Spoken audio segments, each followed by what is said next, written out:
বিসমিল্লাহির রহমানির রহিম। সামনে কার্টুন করা এসিটি মিডিয়া ব্র্যান্ডের ২ টনের ডিসি ইনভার্টার এসি। ঈদের সময় ভাইয়া বাড়িতে আসার সময় ঢাকা থেকে এসিটি ক্রয় করে নিয়ে এসেছেন।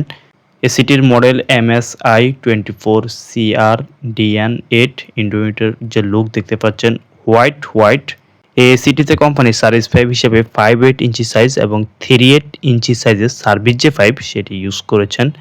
এসির ইন্ডোমিটারে কোম্পানি বিভিন্ন রকম অ্যাক্সেসরিজ দিয়েছেন, সেগুলো আমরা দেখে নেব কি দিয়েছেন। সুন্দর একটি রিমোট দিয়েছেন আউটডোর স্থাপনের জন্য। সুন্দর 4টি রাবারের যে প্যাড সেটি দিয়েছেন। এখানে একটি ফুটিং দিয়েছেন। থ্রেড যে ট্যাপ সেটিও দিয়েছেন। পাওয়ার সাপ্লাইয়ের জন্য একটি প্লাগ দিয়েছেন। জয়েন্টার যে সেটিও দিয়েছেন। কুলিং কয়েলে গোল্ডেন কালার যে ফিন্স সেটি দেওয়া হয়েছে। ফিল্টার যেটি সেটি টপ কভার খুললে পাওয়া যাবে। আউটডোর ইউনিটের কন্ডেন্সার হিসেবে কপার যে কন্ডেন্সার সেটা ইউজ করা হয়েছে, গোল্ডেন কালার ফিন্স।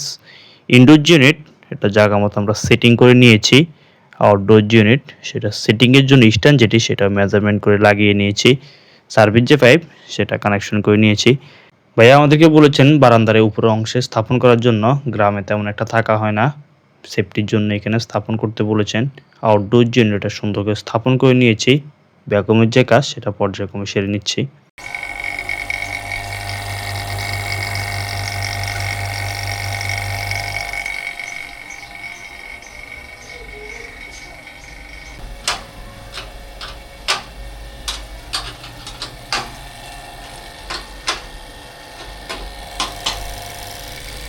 ভ্যাকুয়াম সম্পূর্ণ হয়ে গেলে জয়েন্টে কোনো লিক রয়েছে কিনা সেটা ভালোভাবে টেস্ট করে নিচ্ছি। লিক টেস্ট করা গেলে ফাইনালি রেফ্রিজারেন্টকে সার্ভিসের মধ্যে রিলিজ করে দিব। রেফ্রিজারেন্টকে সার্ভিসের মধ্যে রিলিজ করা হয়ে গেলে সাইডের যে কভার সেটা লাগিয়ে দিব। আউটডোর সাইডের কাজ শেষ হয়ে গেলে ফাইনালি এসিটি চালু করে কুলিং যে পারফরম্যান্স সেটা আমরা টেস্ট করে নিচ্ছি। এসির দাম যেমন কাজও তেমন। আস্তে আস্তে কুলিং যেটি সেটি বের হচ্ছে। আউটডোর সাইডে গিয়ে একবার সব কিছু চেক করে নিচ্ছি পারফেক্ট রয়েছে কিনা। আউটডোর ইউনিট এটি পারফেক্টভাবে কাজ করছে। ভিডিও এখানে সমাপ্ত করছি। ভিডিওটি দেখার জন্য বহুত শুকরিয়া। দেখা হবে নতুন কোনো ভিডিওতে। আল্লাহ হাফেজ।